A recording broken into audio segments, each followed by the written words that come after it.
Alright, so if you saw my last video that was posted, I showed a DIY solution to turn on Pro amplifiers, the Crown XLS Drive Core 2 series amplifiers using a 12 volt trigger using a relay. And that worked really, really well, but I had two reasons that might not be the best solution for you. One was they still consume power when they're asleep. Less than half, but still consuming power. And when you have 5 of them, like I have here, that can add up over time. Two, if they're in sleep and they come on with a relay, they're all going to go on and off at the same time. And those power fluctuations could be quite demanding on your circuit. So it was nice to find a way to soft start them or soft turn them off with a delay. And that's exactly what the Panamax units let me do. So I'm just going to demo that first, so you'll see exactly what we're trying to achieve today, and then we can get started on how actually doing it. So I'm just going to take the remote and turn on my AVR, and I gave it a pretty generous delay of about, I think, 14 seconds before the first one powers on, and then a 2-second delay after that point.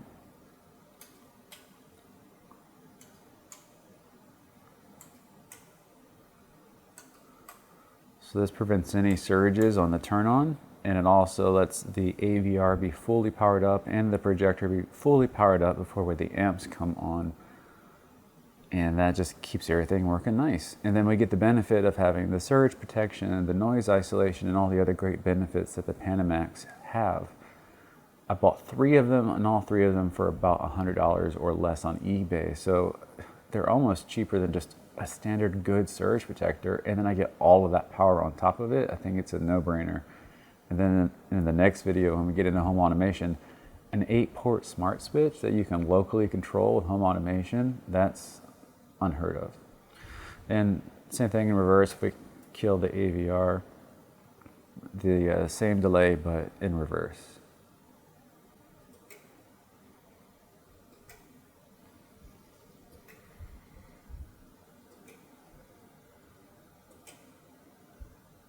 And that's it.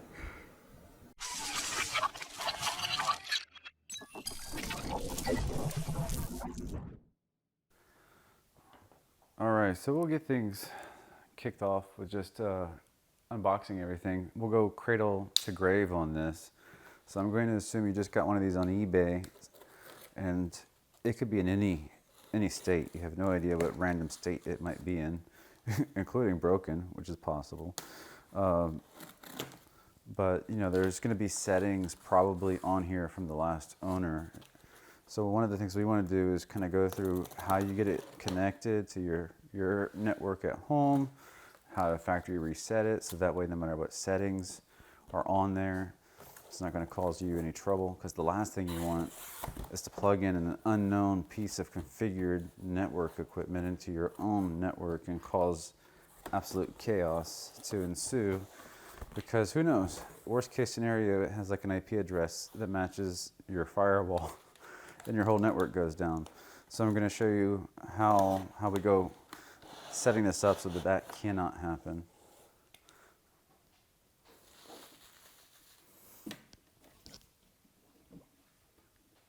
So it looks like this one came through fine in shipping, no damage. They actually left the rack ears attached, which is an unusual choice. If you ever find yourself selling something that you can remove the rack ears from, I would do that, because it just keeps them from getting bent or damaged. So let's go ahead and move a little bit closer to the unit itself, and we'll show you where we're going to get things started. So almost perfect marks for the seller. They packaged it well, they sold it for a good price, they shipped it fast. They didn't send a correct power cable. This has only got 2 openings on the end. It needs to have 3. It needs to have the ground pin or it won't fit. And this is only a 10 amp cable, not a 15 amp cable. So this could technically be a fire hazard, since this is rated up to 15 amps of power draw. Now what we've done is plugged it in, and we're looking down here. All right, so with our power cable swapped out. We're now running the unit. Nothing's plugged into it yet. We're just feeding it power. This is their network card interface. This is how we'll do all of the programming. This is how you can do all the home automation. This is where you can do pretty much everything, but you have to have this card, so it's important when you look for your eBay listing, if you're buying one of these used. It comes with the CV1 card, and they now have a new model, the CV2 card, which gives you a web interface. But just make sure it's tightened down. Plug it in without plugging it into your network, and there's a small button on here that we're going to press and hold for 10 seconds to do a factory reset. So that's going to be, trying to get in front of the camera, right here. And you might need a paper clip or something to push that in, or a pin. Press and hold it for 10 seconds. That resets all those IP addresses or other settings that could be on there.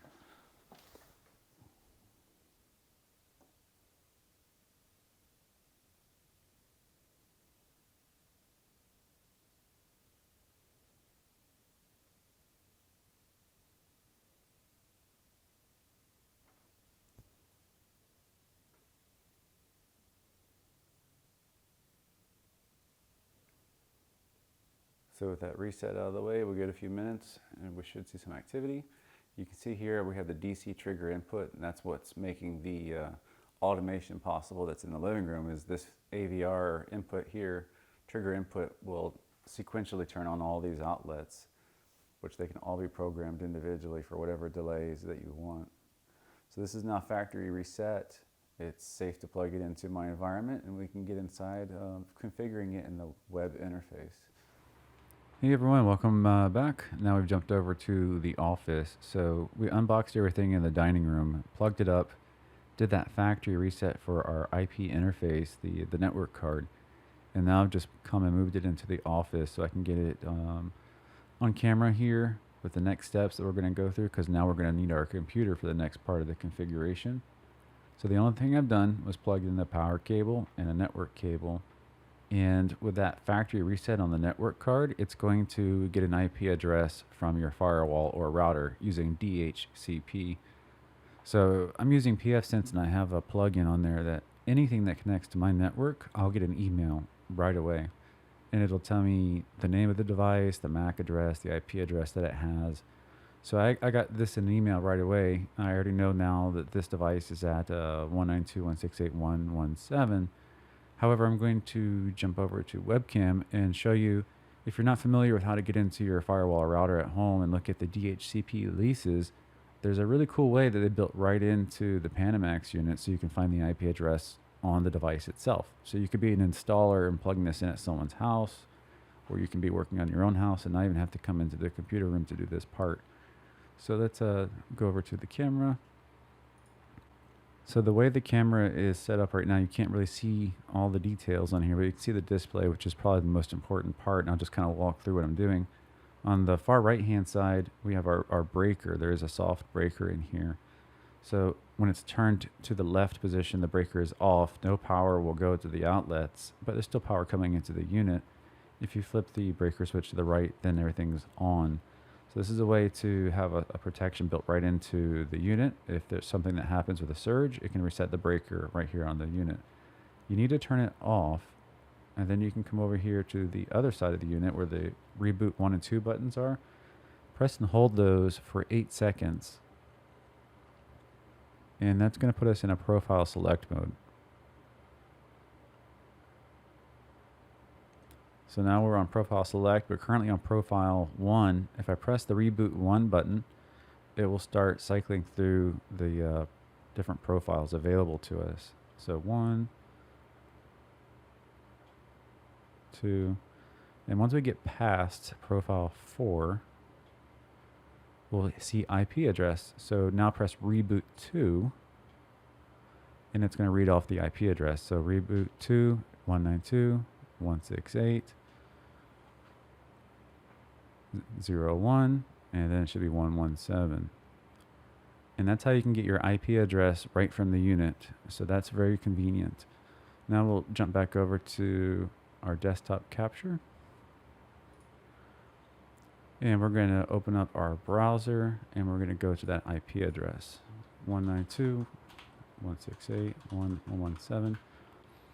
The CV1 card that's included with all the eBay listings I saw has a web interface, but there's no configuration you can do from here other than just setting up the networking, meaning your IP address and stuff. So if I was to go into configure LAN, we can set a static IP, we can set the DNS servers, we can do the Ethernet speed, we can do all that kind of stuff.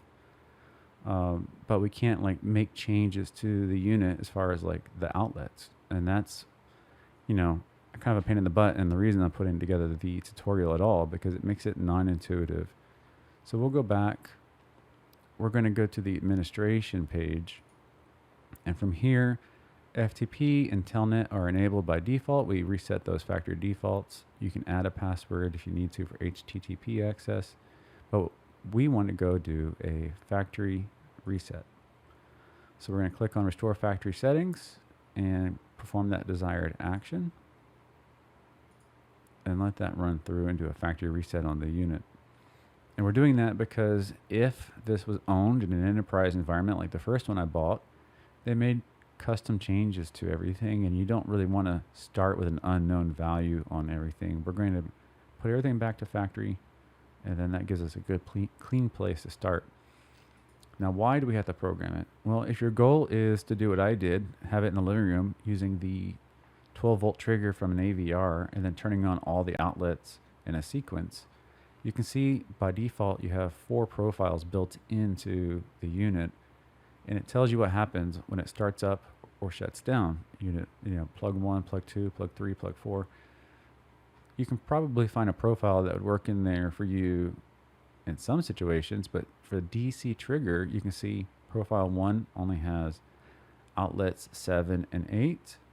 Profile 2 only has outlet 7 and 8. Profile 3 only has outlet 7 and 8. And then profile 4 only has, this one has 5, 7, and 8. And then this one has only 7 and 8. That's only 2 or 3 plugs at the most that will be turned on and off with our 12-volt trigger. And we want to have, in my case, I have 6 of them set up to trigger. And so we're going to reprogram this unit now.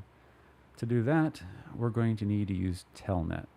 Best way to do telnet on Windows, you can do it through the terminal by installing the telnet client. You can do it on Linux through your terminal. But the easiest thing to do is just go to Google and search for a PuTTY.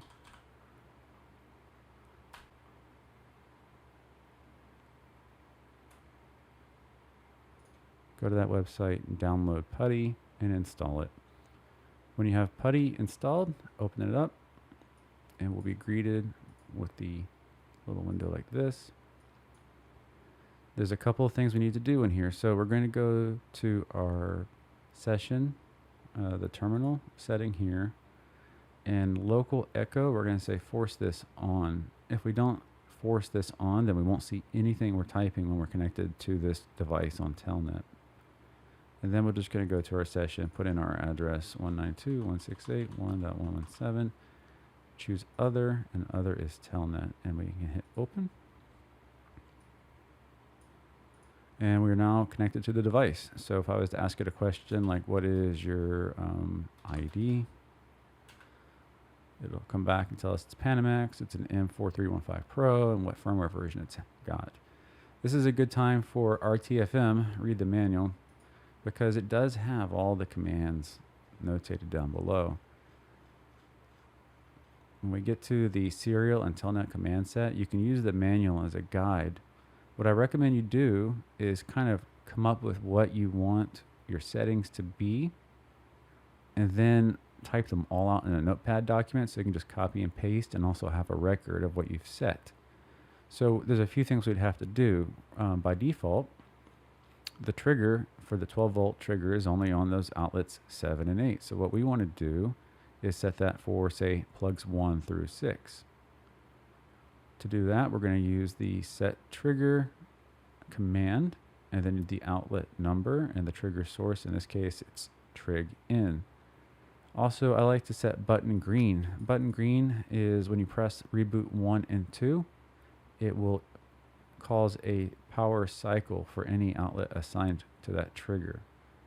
So basically, it gives you a way to manually turn on or off all the outlets, even when you don't have a 12 volt trigger connected, it gives you a way to test your settings and make sure you like them before you go and plug everything in. Reboot 1 and reboot 2, which is button in, I don't find them as useful because they only do power cycle. So if an outlet's on and you press reboot 1, it will turn off the outlet and then turn it back on again. It won't let you turn it off, leave it off to set the state from on to off. It's always a reboot. So only button green lets you do like a true phase change from on to off on command, other than 12 volt trigger. And of course you can use these telnet commands to manually turn on and off an outlet or a series of outlets whenever you'd like, if you're doing advanced home automation, which is what we're going to cover in the next video. So for the sake of saving time, I'll show you how I have configured the one in the living room. I just copied and pasted these commands. So this is what I decided I wanted to do. I wrote down trigger is going to be this and this for these outlets. My delays are going to be this, my reboot delay, my feedback, all that. And then I broke it out into the actual commands that we would need. First thing I did was set trigger to none for all 8 outlets, and that erases any triggers that have been already assigned to them. You can't delete them without resetting it to none. So say outlet number 2 was assigned to reboot 1. That would stay there if you added the DC trigger, but it won't go away until you say none, and that wipes everything out. Easiest thing to do, like I said, is just a copy and paste. So you take putty, you grab your first command, copy it, paste it, enter, and we just run through and just keep going on until we're done with all the commands that we need. So I'll run through these and fast forward the video so you don't have to watch the whole thing in real time. Also, I've been sick for nearly 2 weeks now, and already I can feel my voice starting to want to give out on me, so bear with me. All right, our next settings is after we've cleared the triggers, we want to set the triggers that we actually want.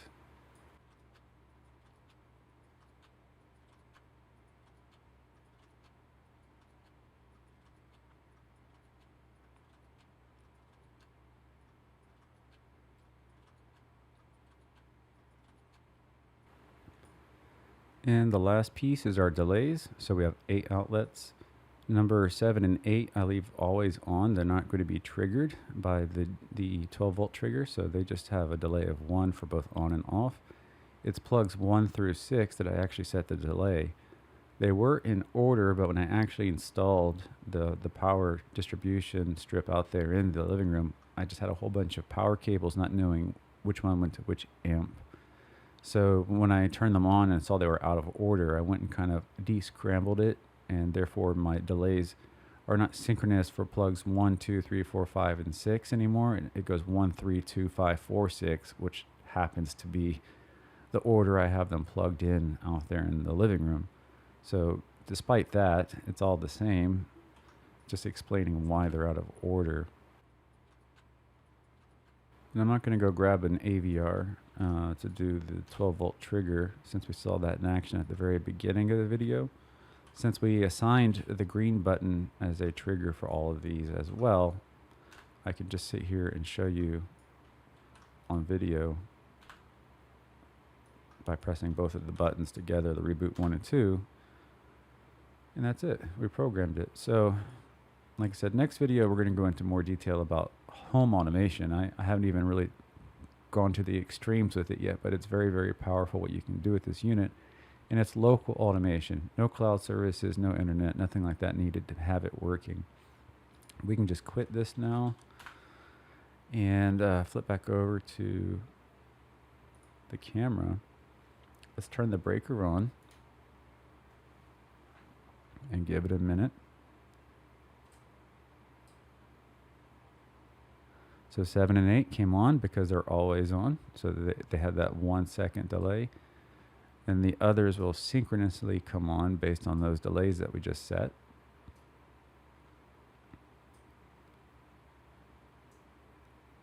And if we press reboot 1 and 2 for 3 seconds, I believe it is,